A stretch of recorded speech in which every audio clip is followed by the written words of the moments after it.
Good morning dear student. Welcome to online Camjon Chemistry classes. I hope आपको हमारे सारे video बहुत ही अच्छे लग रहे होंगे।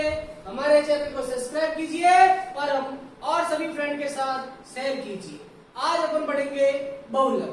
तो आप हेडिंग लगाओगे बहुलक पॉलीमर। बहुलक पॉलीमर।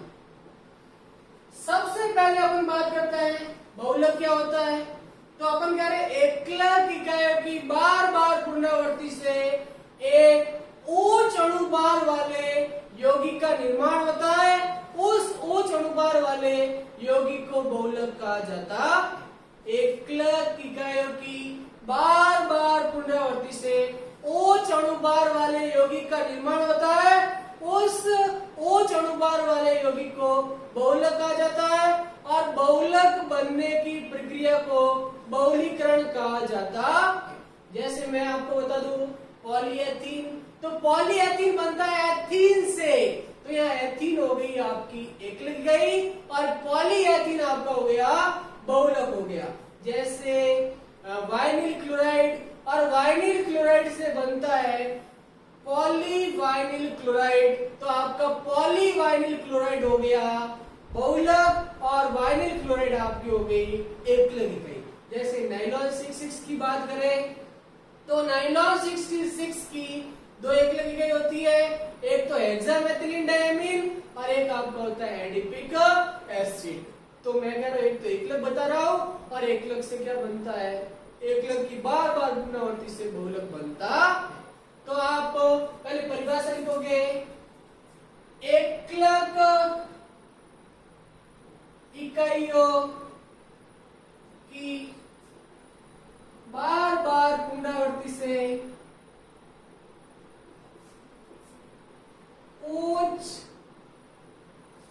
अणुभार वाले यौगिक का निर्माण होता है। उस उच्च अणुभार वाले यौगिक को बहुलक या पॉलीमर, बहुलक या पॉलीमर कहा जाता है। और बहुलक बनने की प्रक्रिया को बहुलीकरण या पॉलीमराइजेशन कहा जाता है। इस प्रक्रिया को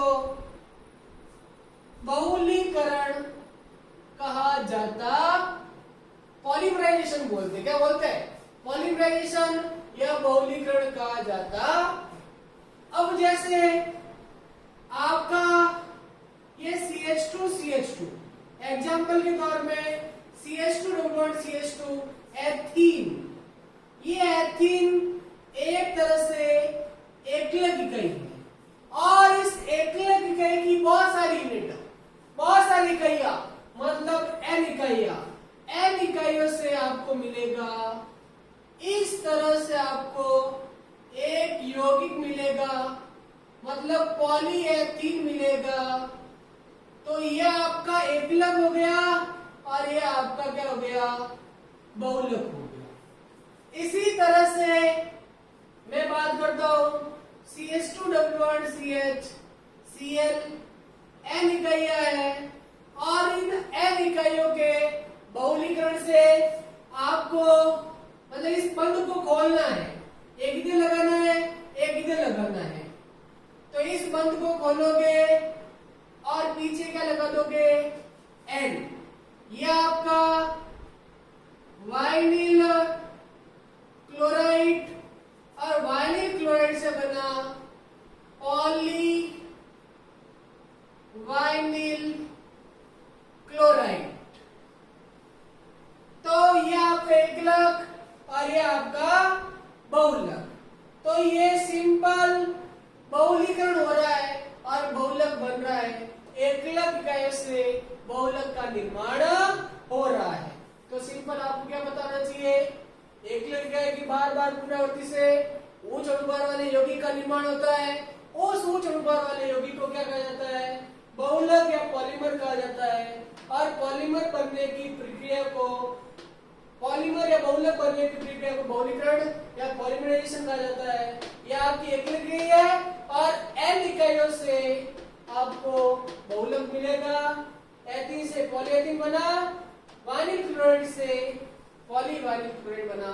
कैसे बना ये आपको विस्तार से थोड़ी देर बाद में बताया जाएगा। अभी सिंपली ध्यान रखना है, इस बंद को खोलना है, दोनों तरफ बंद लगा देना है और पीछे L लिख देना है। लेकिन वास्तव में यहाँ मुक्त मूलक क्रियाविधि होती है। मुक्त मूलक क्रियाविधि से इन बहुलकों का निर्माण होता है। मुक्त मूलक क्रियाविधि आपको डिटेल से बताई जाएगी।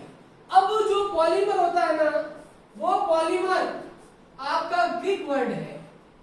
पॉलीमर है वो ग्रीक भाषा के दो शब्दों, एक पॉली और एक मर से बना है। पॉलीमर ग्रीक भाषा के दो शब्दों पॉली तथा मर से बना है। पॉली मतलब मैनी, मैनी मतलब अनेक, और मर का मतलब होता है यूनिट या एकलक।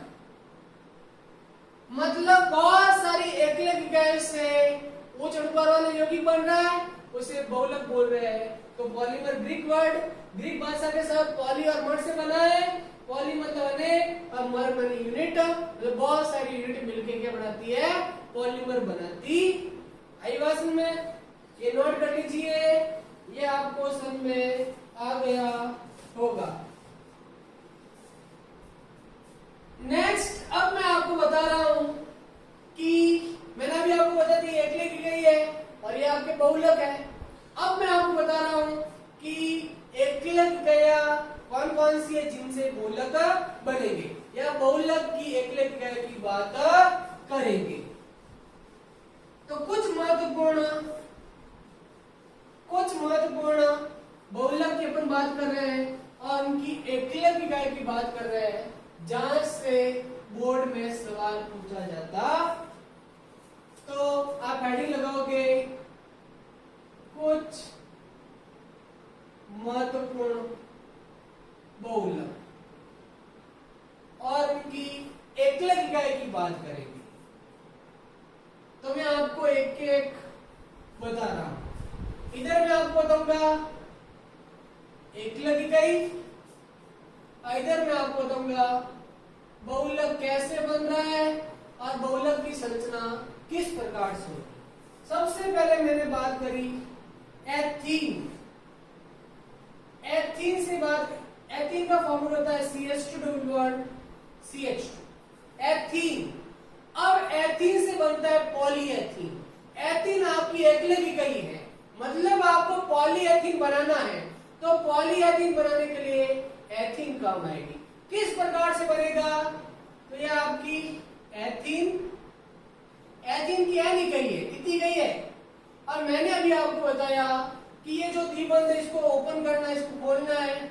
एक बंद इधर लगा देना है, एक इधर लगा देना है और पीछे आप क्या लगा दोगे? पीछे n लगा दोगे। ये तो था एथीन और एथीन से क्या बना? पॉली एथीन बना। क्या बना? वैसे ये तो सिंपल बता रहा हूं। अगर अपन बात करें इसकी तो यहाँ पर मुक्त मूलक क्रियाविधि हो रही है। क्या हो रही है? मुक्त मूलक क्रियाविधि से ये बन रहा है। कैसे हो रही है वो भी आप समझ लीजिए, वैसे अपन डिटेल में पढ़ेंगे।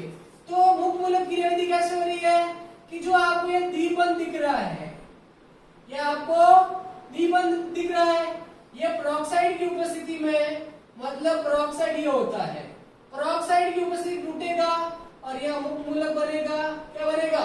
मुक्त मूलक। और ऐसी ऐसी बहुत सारी इकाइयां हैं, जैसे एक इकाई है, ऐसी कैसी इकाई इधर भी है, इधर भी है।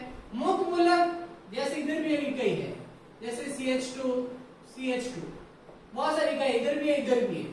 तो ये मुक्त मूलक, ये मुक्त मूलक जुड़ेगा, यह बंद बन जाएगा, यहाँ भी बंद बन जाएगा, ऐसी चलती रहेगी। तो कुल मिला के मेरे कहने इधर भी बंद बना और इधर भी बंद बना, तो आपको जो ये संरचना दिख रही है वो मिल जाती मुक्त मूलक क्रियाविधि से होता। तो ये ध्यान रखना है, मुक्त मूलक क्रियाविधि से हो रहा है। अब मैं क्लोराइड, वाइनिल क्लोराइड। एकल की गई है आपकी CH2 double bond CH Cl। Vinyl chloride से पॉलीवाइनिल क्लोराइड बनता है। तो ये एकले की गई होगी पॉलीवाइनिल क्लोराइड की। आपको पूछे पीवीसी या पॉलीवाइनिल क्लोराइड की एकले की लिखी है, तो एकले की गई क्या होगी CH2 double bond CH Cl, मतलब ये क्या हो गया वाइनिल क्लोराइड। अब वाइनिल क्लोराइड की N इकाई है, कितनी इकाई है, ये N इकाई है, और इस N इकाई से क्या बनेगा पॉलीवाइनिल क्लोराइड बनेगा। तो इसको कैसे बनाओगे, इस बंद को ओपन करोगे, भाई मुक्त मूलक क्रिया विधि हो रही है, एक बंद इधर एक इधर, और आप पीछे क्या लगा दोगे N लगा दोगे, तो ये पीवीसी या क्या बन गया पॉलीवाइनिल क्लोराइड बन गया। तो ये आपकी एकले गई और इससे क्या बन रहा है बहुलक बन रहा है। इसी तरह से मैं बात करूं PAN poly acrylo nitrile, acrylo nitrile से बनता है, किसे बनता है एक्रिलो नाइट्राइल। एक्रिलो नाइट्राइल का फॉर्मूला होता है CH2 CH, इसकी जगह Cn, ये है एक्रिलो नाइट्राइल। अब एक्रिलो नाइट्राइल का बहुलीकरण कराओ आप, तो बहुलीकरण कराओगे N इकाई, और N इकाई में क्या करोगे इस बंद को खोलोगे, और एक आगे और एक पीछे, तो CH2 CH Cn, और पीछे क्या लगा दोगे, तो ये तो एक्रिलोनाइट्राइल और ये आपका पॉली एक्रिलो नाइट्राइल, या इसको ऑर्लॉन भी बोलते हैं, बहुत इंपॉर्टेंट है, रेसे में काम आता है, रेसे बनाने में काम आता है ऑर्लॉन। तो ये आपको मिल गया पॉली एक्रिलोनाइट्राइल, आपको शॉर्ट में कहते हैं PAN। आपको पूछ ले PN की एकल की बताओ, तो PN की एकल की क्या है एक्रिलोनाइट्राइल।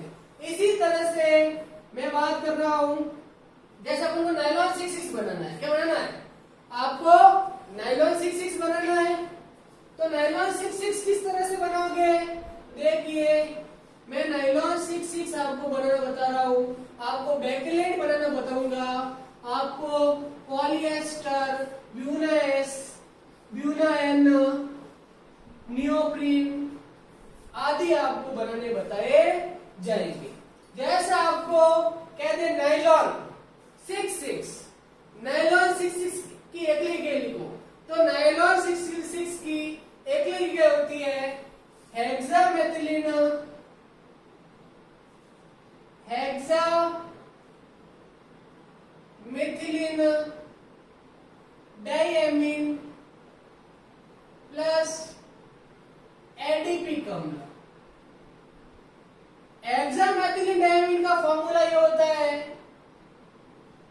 हेक्सामेथिलीन डाइएमीन का फॉर्मूला ये होता है, एडीपी अम्ल, एडीपी अम्ल का फॉर्मूला ये होता है। इसमें भी 6 कार्बन और इसमें देखो 4 और 2 6 कार्बन, दोनों में 6 कार्बन है, इसलिए इसको अपन नायलॉन 66 बोलते हैं। अब ये हेक्सामेथिलीन डाइएमीन, ये तो क्या हो गया हेक्सामेथिलीन डाइएमीन है, ये हेक्सामेथिलीन डाइएमीन है आपका, और ये आपका एडीपी अम्ल, दोनों में संघनन क्रिया होगी। कैसे होगी देखो, ये आपका OH और ये H, H2N इकाई है, कितनी इकाई है OH, यहां से OH और इसका ये रहा H, मतलब NH2 बार निकलेगा, इधर से OH H, OH ऐसी बहुत सारी इकाई है, तो NH2 बार निकलेगा, तो क्या, और ये क्या बन जाएगा, तो NH CH2 6 NH, ये क्या क्या होता है C double bond O, C CH2 for C double bond O और पीछे लगा दोगे N। तो इस तरह से ये आपका बन गया नाइलॉन 6,6। अब नाइलॉन 6,6 क्यों बोलते हैं? क्योंकि इसमें भी 6 कार्बन और इसमें भी 6 कार्बन है, तो ये एक हेक्सामेथिलीन डायमीन एडीपी अम्ल से नाइलॉन 6,6 बना। इसी तरह से अगर अपन पॉलीएस्टर की बात करें तो पॉलीएस्टर में जैसे अपन को पॉलीएस्टर बनाना है, क्या बनाना है? पॉलीएस्टर टेरिलीन या अपन को डेक्रोन बनाना है, तो इसकी एक लगी होती है एथिलीन ग्लाइकॉल प्लस टरफेनिक अम्ल। अब फॉर्मूला क्या होता है, कैसे बनता है, आगे आपको विस्तार से बता दिया जाएगा। इसी तरह से आपको ब्यूनाएस बनाना है। क्या बनाना है? ब्यूनाएस। तो ब्यूनाएस अपन बनाना बताएंगे 1,3-ब्यूटाडाइन प्लस स्टाइरिन। अगर ब्यूनाएस की बात करनी है, ब्यूनाएस, तो ब्यूनाएस बनता है 1,3-ब्यूटाडाइन प्लस स्टाइरिन। इसको फॉर्मूले सहित आपको विस्तार से बता दिया जाएगा। अभी एक का नाम पता होना चाहिए, फॉर्मूला ऐसा अपन डिटेल से पढ़ेंगे तो आपको बता दिया जाएगा। इसी तरह से ब्यूना एन बनाना है तो आपका है 1,3-ब्यूटाडाइन प्लस, अब जो स्टाइरिन में अगर स्टाइरिन की संरचना देखोगे तो आपको यहाँ एक फेनिल रिंग दिखेगी, यहाँ पर आपको एक फेनिल रिंग दिखेगी। अगर इस फेनिल रिंग की जगह में Cn लगा दूं, मतलब एक्रिलोनाइट्राइल, तो वो आपका ब्यूना N बन जाएगा। यहाँ तो फेनिल रिंग और यहाँ पर आपका Cn। तो इस तरह से आपकी एकलिक गया और ये आपके बहुलक है। अभी मेरा मेन मकसद ये था, आपको पता होना चाहिए एकलिक है कौन सी और बहुलक कैसे बनता है, वैसे विस्तार से आपको आगे बताया जाएगा। ये नोट कर लीजिए, स्क्रीनशॉट ले लीजिए। और भी बहुत सारे बहुलक है जिनकी चर्चा अपन आगे विस्तार से कर लेंगे।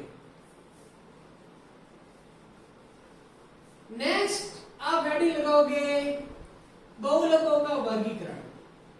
बहुलकों का वर्गीकरण किस प्रकार से करेंगे, किसके आधार पर करेंगे, तो आप हेडिंग लगाओगे बहुलकों का वर्गीकरण।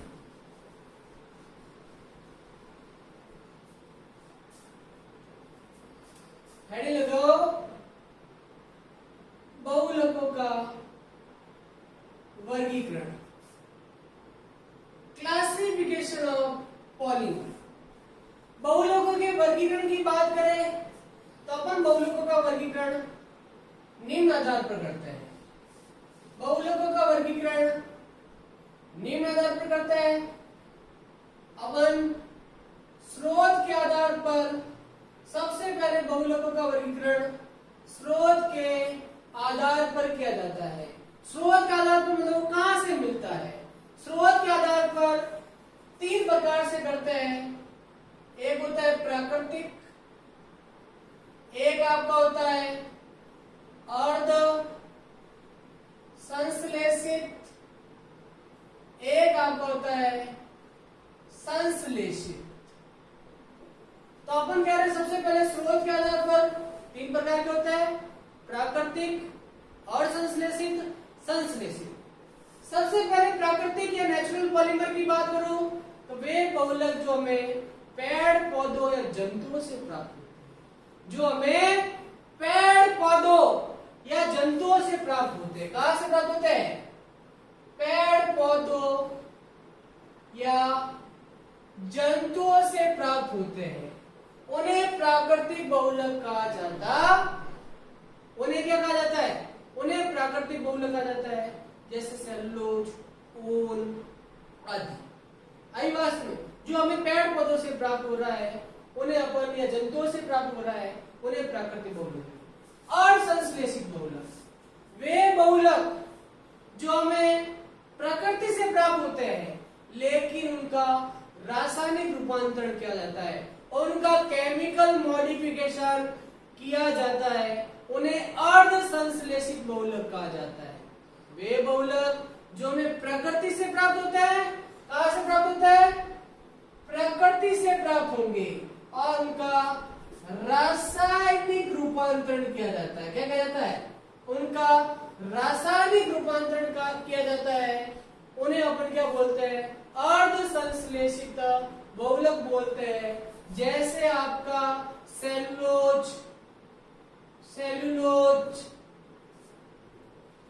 एसीटेट, सेलुलोज, नाइट्रेट, या आपके अर्ध संश्लेषित बहुलक, या वल्कनीकृत रबर जो पेड़ पौधों से प्राप्त होता है या जंतु से प्राप्त होगा, प्रकृति से प्राप्त होगा, और उनका रासायनिक रूपांतरण किया जाता है।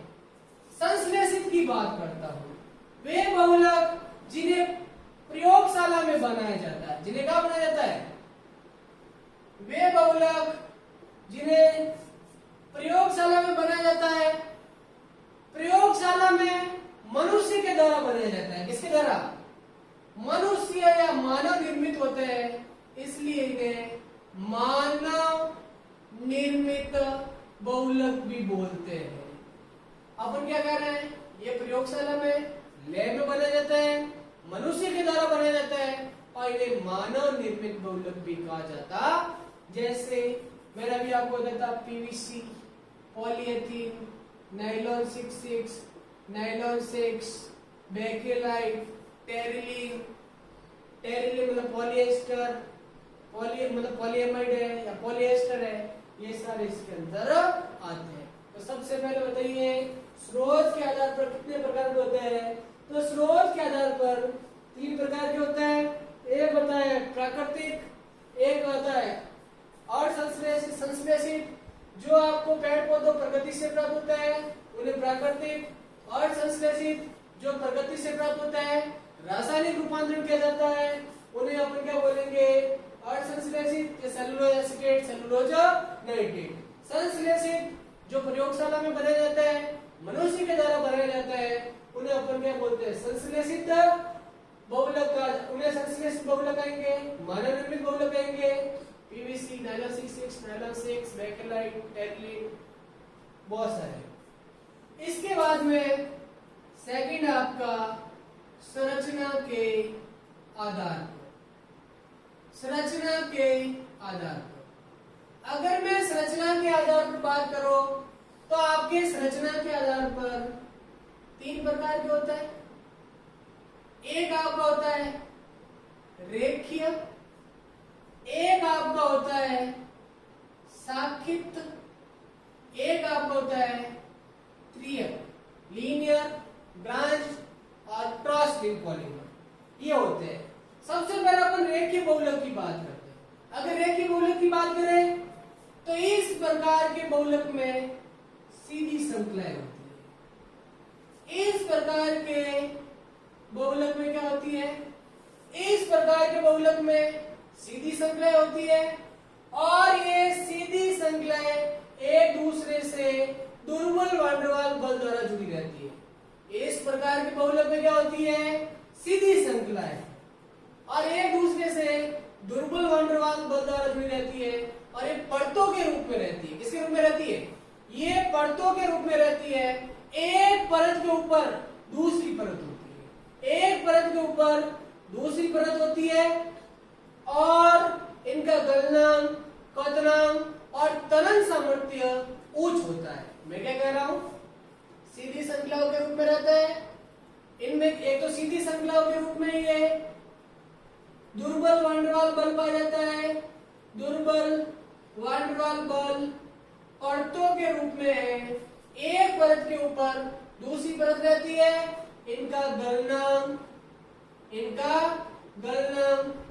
क्वथनांक, तनन सामर्थ्य, घनत्व सब क्या होते हैं? उच्च होते हैं। आई बात में ये आपको ध्यान रखना है। HDP, high density polyethene. Example की बात करो तो HDPE, हाई डेंसिटी पॉलीएथीन, या कहते हैं उच्च घनत्व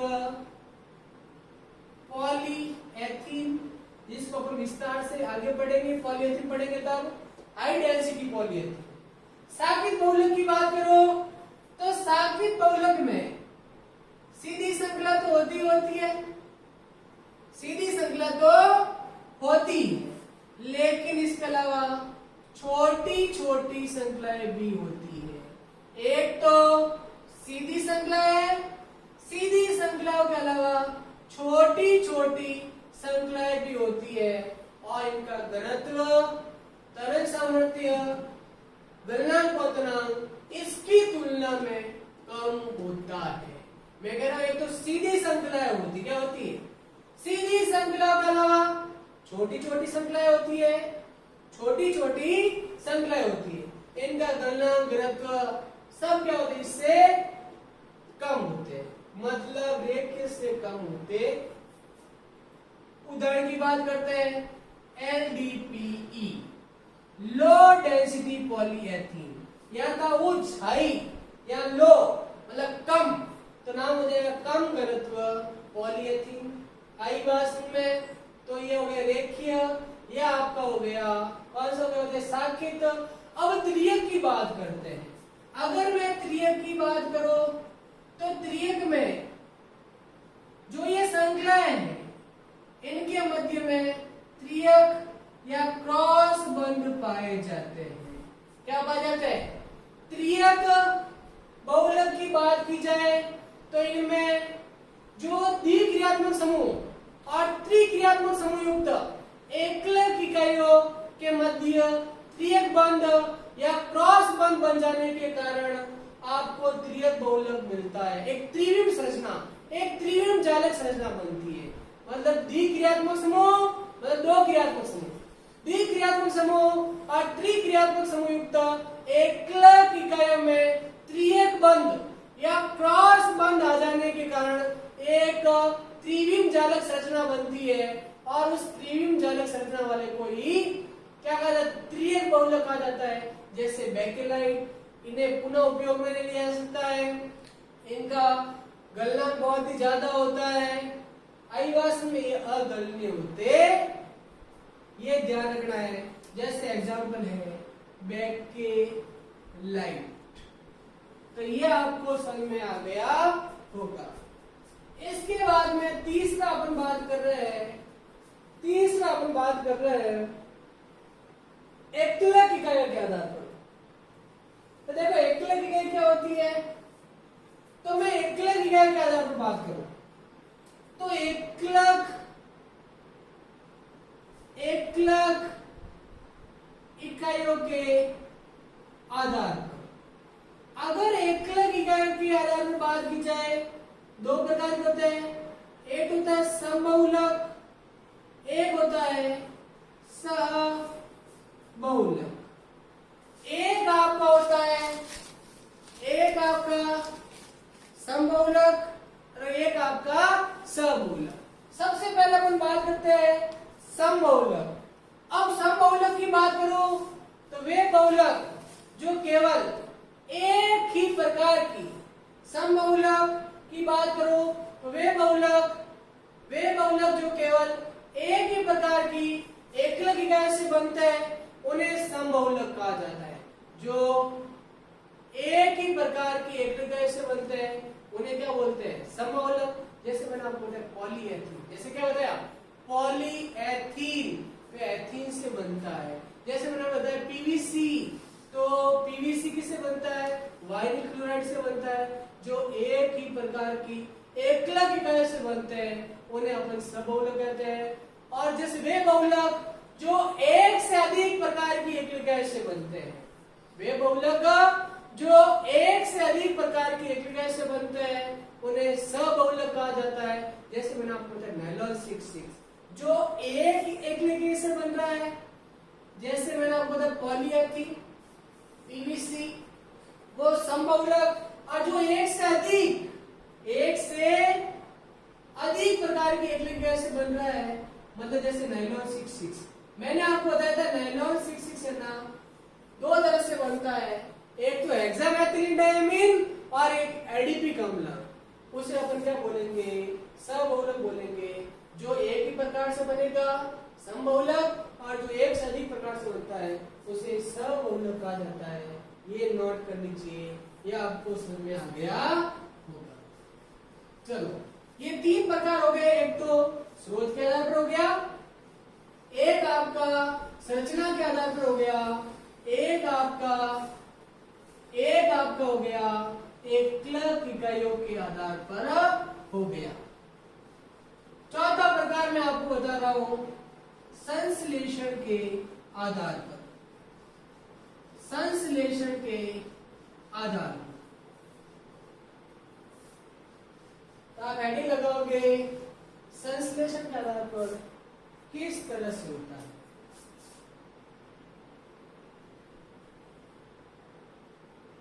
संश्लेषण के चौथा टाइप, संश्लेषण के आधार पर, on the basis of synthesis. संश्लेषण के आधार पर 2 प्रकार के होते हैं। एक होता है योगज, या अपन कह सकते हैं योगात्मक। क्या बोल सकते हैं? योगात्मक या एडिशन पॉलीमर। एक होता है संलयन बहुलक, या अपन कह सकते हैं कंडेंसेशन पॉलीमर। एक आपका योगज और एक आपका संलयन। सबसे पहले अपन बात करते हैं योगज क्या होता है। तो योगज या योगात्मक बहुलक क्या होता है? योगज बहुलक की बात करते हैं। द्विबंध या त्रिबंध युक्त एकलक इकाई की पुनरावृत्ति से, क्या कह रहा हूं, द्विबंध या त्रिबंध युक्त एकलक इकाई की पुनरावृत्ति से बने बहुलक को योगज बहुलक कहा जाता है। और बनने योगज बहुलक कहा जाता है, और इस प्रक्रिया को योगात्मक बहुलीकरण या योगज बहुलीकरण कहा जाता। किससे बन रहा है? द्विबंध और त्रिबंध युक्त एकलक इकाई की पुनरावृत्ति से बन रहा है, और इसमें किसी प्रकार का उपजात नहीं बनता है। इसमें किसी प्रकार का उपजात नहीं बनता है। अतः इन बहुलकों का अणुभार एकलक इकाइयों के पूर्ण गुणज होता है, और इनमें एकलक इकाइयां दुर्बल वान डेर वाल्स बल के द्वारा आपस में जुड़ी रहती है। इनमें कोई रासायनिक परिवर्तन नहीं होता है। क्या कह रहा हूं? द्विबंध या त्रिबंध युक्त एकलक इकाइयों के पुनरावृत्ति से बने बहुलक योगज या योगात्मक बहुलक कहा जाता है। इस प्रक्रिया को योगात्मक बहुलीकरण कहा जाता। इसमें कोई उपजात मतलब बाई प्रोडक्ट नहीं बनता है। इसमें कोई उपजात नहीं बनता है, अतः इनका अणुभार एकलक इकाइयों के अणुभार के पूर्ण गुणज होता है। मतलब इनका अणुभार जो होगा ना, ये जितनी भी एकलक इकाई है सब एकलक इकाई के बराबर होगा।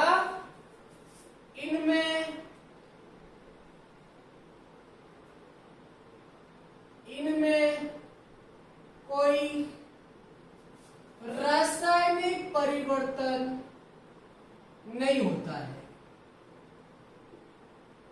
इनमें कोई रासायनिक परिवर्तन नहीं होता है, और एकलक इकाई के मध्य दुर्बल वान डेर वाल्स बल या आकर्षण बल पाया जाता है। कौन सा बल पाया जाता है? दुर्बल वान डेर वाल्स बल पाया जाता है। जैसे मैं कह दूं पॉलीएथीन, बताइए पॉलीएथीन किससे बनता है? एथीन से बनता है। मतलब द्विबंध आपको दिख रहा है और आपको बनाना भी आता होगा। तो एथीन से क्या बनता है? पॉलीएथीन। तो एथीन से पॉलीएथीन बना, द्विबंध युक्त है, पॉलीएथीन बना। और इसी तरह से अगर मैं बात करूं पीवीसी, बताइए पीवीसी के बारे में जानते हो ना? तो पीवीसी किससे बनता है? वाइनिल क्लोराइड से, उसमें भी द्विबंध है, आप देख सकते हो ये रहा। बताओ द्विबंध आपको दिख रहा है? बनाना बताया था, बना सकते हो आप आराम से Cl। तो पीवीसी भी आपका किससे बनता है? पीवीसी भी एक तरह से योगात्मक बहुलक है। तो आपको समझ में आ गया होगा योगात्मक बहुलक क्या होता है या यौगिक बहुलक क्या होता है? द्विबंध या त्रिबंध युक्त एकीकरण की पुनरावृत्ति से बने बहुलक को योगात्मक बहुलक कहता है और इस प्रक्रिया को योगात्मक बहुलीकरण कहा जाता है। इसमें कोई बाई प्रोडक्ट या कोई उपजात नहीं बनता है, अतः इनका अनुपात एकलक इकाई के अनुपात के सरल गुणज होता है। इसमें कोई रासायनिक परिवर्तन नहीं होता है, दुर्बल आकर्षण बल पाया जाता। चलो नेक्स्ट आपका है संघनन बहुलक। तो देखिए संघनन बहुलक का हेडिंग लगाइए। संघनन बहुलक क्या होता है? यहाँ पर दूसरा प्रकार है संश्लेषण का। संश्लेषण का कौन सा प्रकार है? संश्लेषण का दूसरा प्रकार है संघनन बहुलक। तो देखो संघनन बहुलक क्या होता है? संघनन बहुलक कंडेंसेशन पॉलीमर की बात करते हैं। तो द्विक्रियात्मक समूह, द्विक्रियात्मक समूह मतलब दो क्रियात्मक समूह, द्विक्रियात्मक समूह तथा त्रिक्रियात्मक समूह युक्त एकलक इकाइयों में संघनन क्रिया से, कौन सी क्रिया? द्विक्रियात्मक समूह या त्रिक्रियात्मक समूह युक्त एकलक इकाइयों में संघनन क्रिया से, कौन सी क्रिया से? संघनन क्रिया से बने बहुलक को संघनन क्रिया कहा जाता है, संघनन बहुलक कहा जाता है। अब संघनन क्रिया क्या होती है? संघनन क्रिया का मतलब ये होता है कि उनमें से छोटा अणु जैसे H2O, NH3, HCl का निष्कासन, छोटे अणु का निष्कासन होगा, छोटे अणु का निष्कासन होगा। और बताइए अगर उनमें से छोटे अणु का निष्कासन होगा इसका मतलब उसमें उपजात बढ़ेगा और उपजात बनेगा तो उन बहुलकों का या इन बहुलकों का अणुभार एकलक इकाइयों के सरल गुणज नहीं होता। आई बात समझ में? तो क्या लिखोगे? द्विक्रियात्मक समूह या त्रिक्रियात्मक समूह युक्त एकलक इकाइयों, द्विक्रियात्मक समूह या त्रिक्रियात्मक समूह युक्त एकलक इकाइयों में कौन सी क्रिया? संघनन क्रिया से बने बहुलक को संघनन बहुलक कहा जाता है। क्या कहा जाता है? संघनन बहुलक कहा जाता है और इस प्रक्रिया को संघनन बहुलीकरण कहा जाता है। इसमें छोटे अणु जैसे H2O, NH3 आदि का निष्कासन होता है, छोटे अणु का आदि का निष्कासन होता है, मतलब बाई प्रोडक्ट बनता है। क्या बनता है? उपजात बनता है। अतः इन बहुलकों का अणुभार एकलक इकाइयों के पूर्ण गुणज नहीं होता। एकलक इकाई के पूर्ण गुणज नहीं होता। क्यों नहीं होता है? क्योंकि जब संघनन क्रिया हो रही है तो छोटा अणु H2SO क्या हो रहा है? NH3 बाहर निकल रहा है। जैसे मैंने आपको नायलॉन 66 क्या देता, तो देखिए नायलॉन 66 किससे बनता है? नायलॉन 66 बनता है, एक तो मैंने आपको बताया था, बताइए ये क्या है? Hexamethylene diamine. ये क्या है? हेक्सा मैथिलीन डाइएमीन और साथ में एडीपी अम्ल। बताइए एडीपी अम्ल का सूत्र बताया था क्या? ये आपका एडीपी अम्ल एन इकाइयां है। अब मुझे बताइए इसमें कितने क्रियात्मक समूह है? द्विक्रियात्मक समूह है। इसमें भी कितने क्रियात्मक समूह है? द्विक्रियात्मक समूह। इसमें संघनन क्रिया होगी, मतलब छोटा अणु बाहर निकलेगा। कैसे निकलेगा? ये आपका OH, इसको ऐसे लिख दो H, ये आपका OH और यहां से लिख दो H। बताइए NH2 बाहर निकल रहा है और NH2 बाहर निकल रहा है तो क्या हो गया? बताओ NH CH2 6 NH, ये बाहर निकल गया, OH बाहर निकल गया, C double bond O CH2 और C डबल बॉन्ड O और पीछे का लिखोगे N। इसलिए क्या बोलेंगे? नायलॉन 6। बताइए नायलॉन 6 एक तरह से आपका संघनन बहुलकीकरण का उदाहरण है। आई बात समझ में? तो ये आपका हो गया संश्लेषण के आधार पर।